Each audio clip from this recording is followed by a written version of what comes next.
Señor presidente, miembros del Tribunal, con su permiso paso a la lectura de la tesis titulada Variables asociadas a la calidad del sueño en pacientes con cefalea tensional crónica. La International Classification of Headache Disorders, en su tercera edición, se refiere a la cefalea tensional dentro del grupo de cefaleas primarias y concretamente define la cefalea tensional crónica como una cefalea que se presenta de media mayor o igual a 15 días al mes durante más de 3 meses o más de 180 días al año, cumpliendo criterios de duración de minutos a días o sin remisión y al menos 2 de las siguientes 4 características en cuanto a localización bilateral, calidad opresiva o tensiva, de intensidad leve o moderada y no empeoramiento con la actividad física habitual como andar o subir escaleras. Además, podrá presentar solamente una con respecto a fotofobia, fonofobia o náuseas leves y no presentar ni náuseas moderadas o intensas ni vómitos. La cefalea tensional está reconocida por la Organización Mundial de la Salud como uno de los 10 problemas de salud más discapacitantes para ambos sexos. Como cefaleas primarias más frecuentes, afectan al 80% de la población, refiriéndose este dato a ambos tipos, migraña y cefalea tensional. Aunque los datos de incidencia son más difíciles de establecer, sí son múltiples los estudios que arrojan datos de prevalencia, con cifras entre 0,5 a 4,8% para cefalea tensional crónica. Los ratios 5 a 4 reflejan predominancia en el sexo femenino. Además, hay que tener en cuenta que la cefalea tensional genera grandes niveles de discapacidad con limitaciones funcionales y laborales y afectación de la calidad de vida de nuestros pacientes. Estos pacientes, sobre todo en el caso de las formas crónicas, harán un mayor uso de la atención médica. Ese uso de los recursos sanitarios supone un coste directo, sin olvidarnos, además, de la existencia de costes indirectos relacionados con la pérdida de productividad o pérdida de días laborales de estos pacientes. Los estudios de Raggi y Leonardi hicieron una estimación de esos gastos en 13.800 millones de euros en Europa en el año 2010, gastos mayoritariamente relacionados con las formas crónicas de la enfermedad. Como cefaleas primarias, por definición, no son secundarias a otra patología. Luego, ¿qué alteración del procesamiento nociceptivo podría explicar la aparición del dolor? Un bombardeo aferente continuo a nivel periférico produciría sensibilización de las estructuras. La prolongación en el tiempo acabaría conduciendo a estados de hiperexcitabilidad y cambios plásticos en las neuronas de segundo orden del asta posterior medular.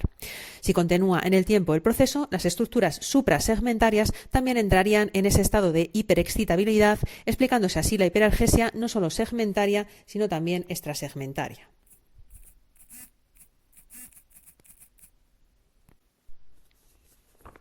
La sensibilización de los nociceptores musculares periféricos, tanto en la cefalea tensional crónica como en la episódica, se ha puesto de manifiesto en diversos estudios, como los de Benson, Mork o Christensen. Finalmente, la sensibilización generalizada prolongada en el tiempo podría inducir cambios plásticos en distintas estructuras corticales relacionadas con el procesamiento nociceptivo. De hecho, mediante estudios de neuroimagen se ha relacionado el dolor crónico con cambios en el volumen encefálico, como corroboran May, Kregel, Cruyff y sus respectivos equipos. Incluso la disminución de la sustancia gris cerebral mostró una correlación con la cronicidad de los síntomas. Como segundo gran bloque dentro de la introducción, corresponde ahora hablar del sueño como variable dependiente de nuestro estudio. Se trata de un estado normal, recurrente y reversible de disminución de la percepción y de capacidad de respuesta al medio ambiente. Destacar que, contrariamente a lo que pueda parecer, se trata de un estado dinámico donde las neuronas siguen activas, pero desempeñando un papel diferente al de la vigilia, fundamental para la salud por sus múltiples funciones. Me refiero brevemente al tema de arquitectura o fases del sueño, ya que, como veremos más adelante, se objetivan cambios en la arquitectura del sueño en los individuos en presencia de las diferentes variables que consideramos en nuestro estudio. Dentro del sueño no REM aparecen las fases N1, N2 y N3, que constituyen un 75% del tiempo total de sueño. El 25% restante corresponde al sueño REM. Cuando hay un predominio de ondas delta, el individuo ha entrado en el sueño de ondas lentas y eso corresponde a la fase N3. Destaco las características de esta fase porque diversos estudios reflejan un aumento de la fase N3 en los pacientes con cefalea tensional crónica. Del mismo modo, individuos con ansiedad y depresión también ven alterada su arquitectura y otras dimensiones del sueño, con hallazgos en general como insomnio de conciliación, dificultad en el mantenimiento del sueño, con aumento del número de alertamientos y despertares o disminución de la eficiencia del sueño. Esta imagen pretende evidenciar los nombres de las principales estructuras implicadas en el sueño en la medida en que pueden ser coincidentes o estar relacionadas con los mecanismos de dolor o con lo que podríamos llamar una anatomía de la depresión y ansiedad.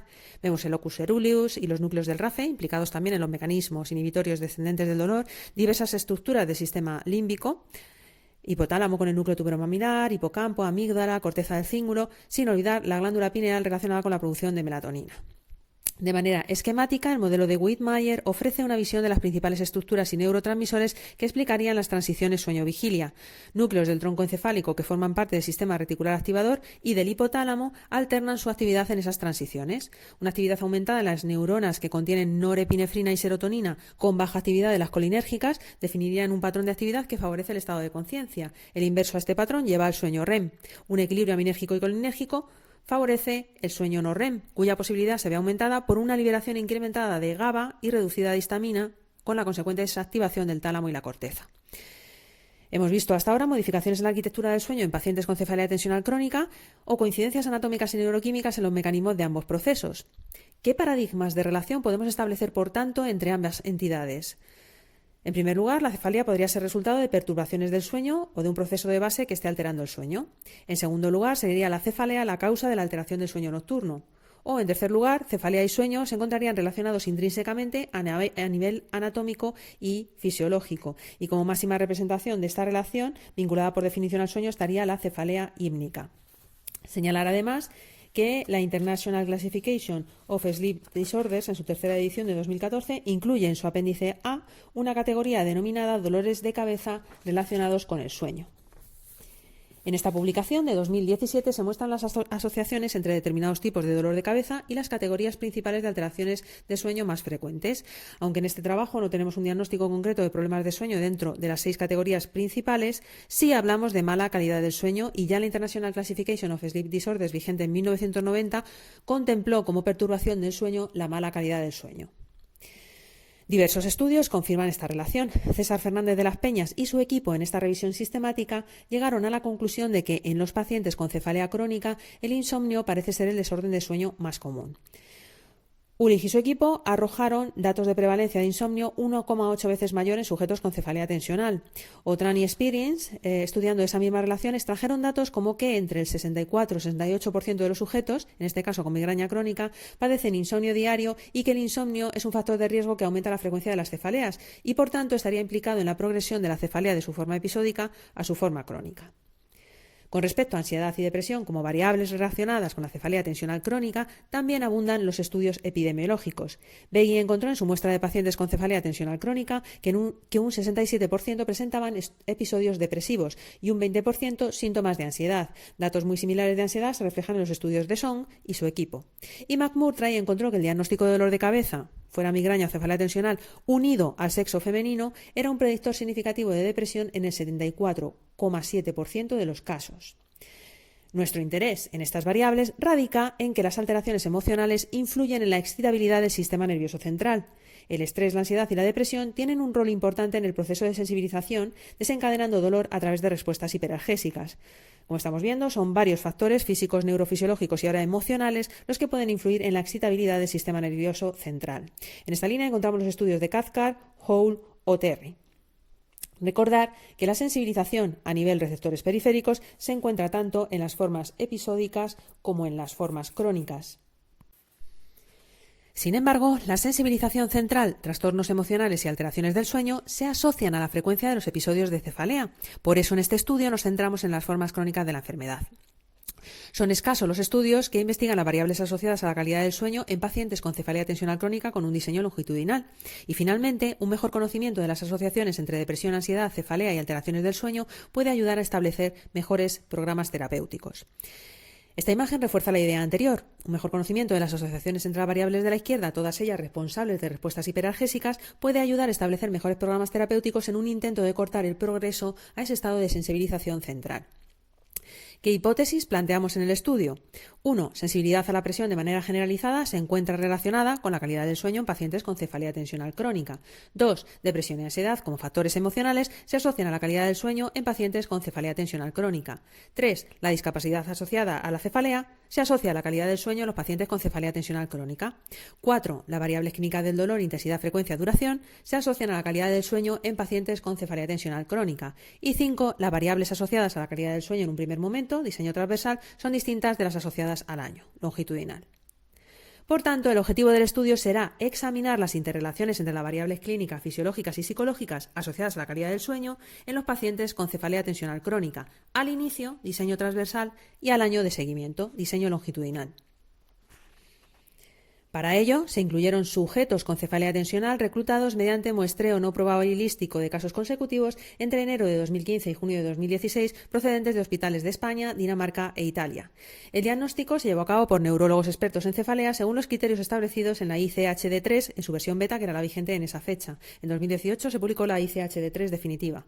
En el estudio se cumplieron los principios éticos para las investigaciones médicas en seres humanos establecidos por la Asociación Médica Mundial. Los criterios de inclusión son los relacionados por definición con la cefalea tensional crónica.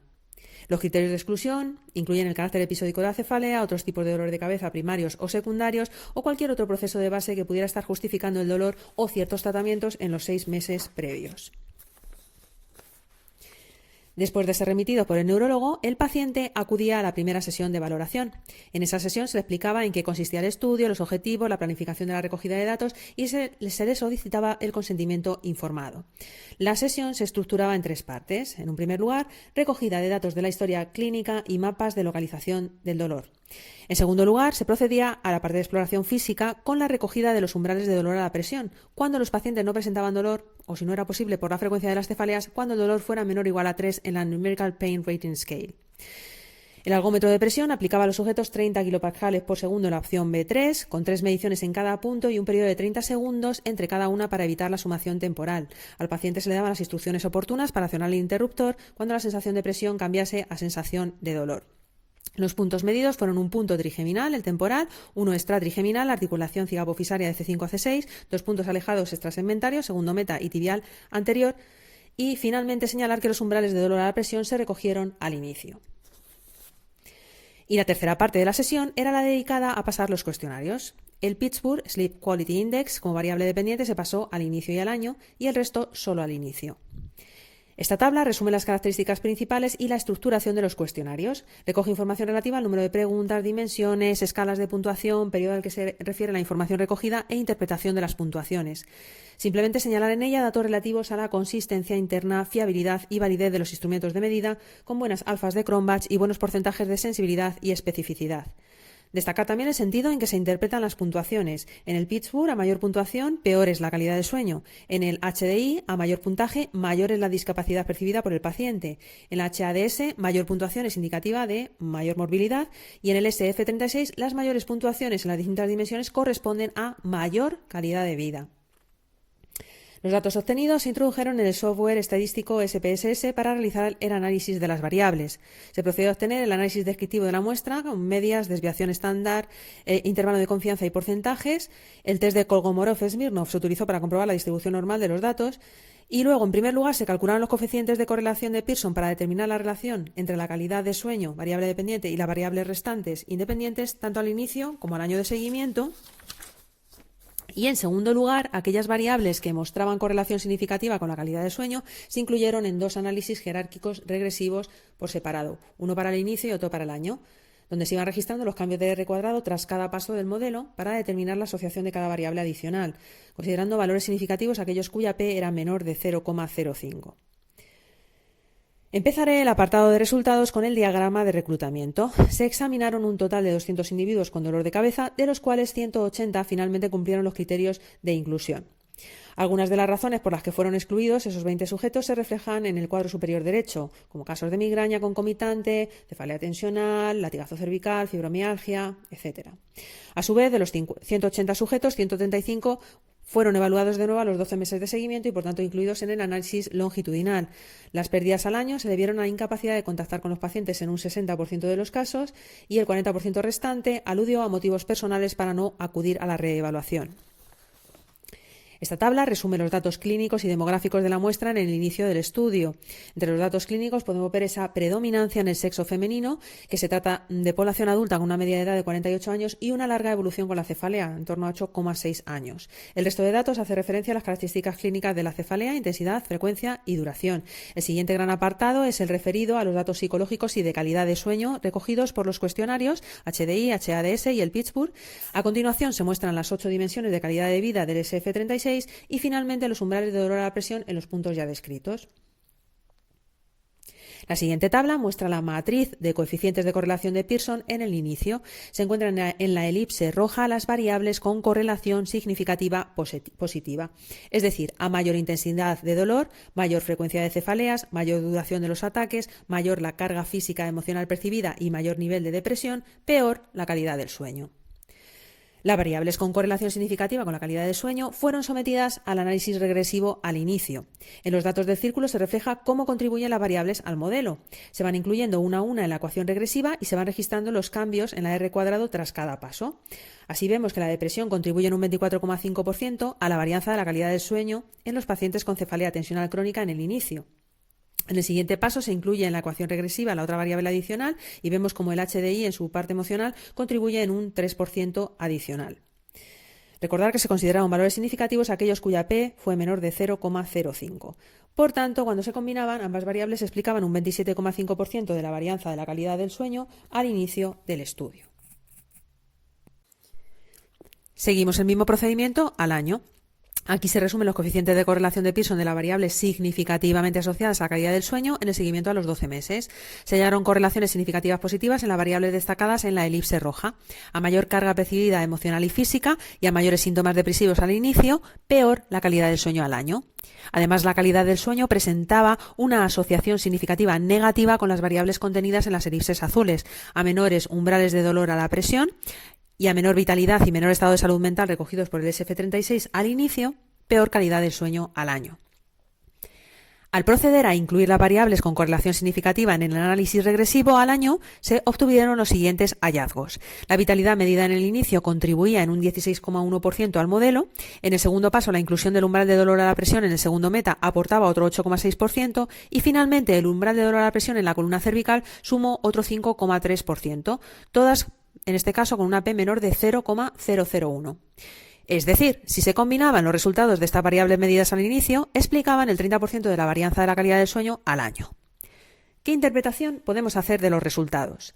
En primer lugar, la calidad del sueño exhibe, por tanto, una interacción compleja en pacientes con cefalea tensional crónica, ya que vemos cómo la combinación de distintas variables, síntomas depresivos o carga emocional, contribuyen al 27,5% de la explicación del modelo en el inicio, mientras que variables diferentes, vitalidad y umbrales de dolor a la presión extratrigeminales, contribuyen a explicar un 30% del modelo al año. Provin y su equipo, en su revisión sistemática, ya encontraron evidencia moderada de esta interacción compleja, aunque ellos orientaron su estudio hacia el pronóstico y resultados poco favorables del tratamiento farmacológico preventivo en las cefaleas crónicas. Relacionado con lo anterior, el hecho de que unas variables se asocian a la calidad del sueño al inicio, depresión, y otras al año, umbrales de dolor a la presión, podría apoyar la independencia de asociación entre variables. Chow tiene estudio relativo a esta asociación independiente de variables, pero ellos trabajaron con los umbrales de dolor a la presión como variable dependiente y llegaron a la conclusión de que el sueño y la depresión presentaban asociación de manera independiente. En segundo lugar, si nos referimos a las características del dolor de cabeza, frecuencia, intensidad, duración, presentaron una asociación significativa con la calidad del sueño al inicio. Sin embargo, el análisis regresivo no confirmaría esta asociación. Son diversos los estudios que han reflejado la relación entre las características clínicas de la cefalea y alteraciones del sueño, unos referidos a intensidad, como el de Hole, y otros a frecuencia, como los de Yang o Wang, estos dos últimos, por cierto, con resultados contrarios.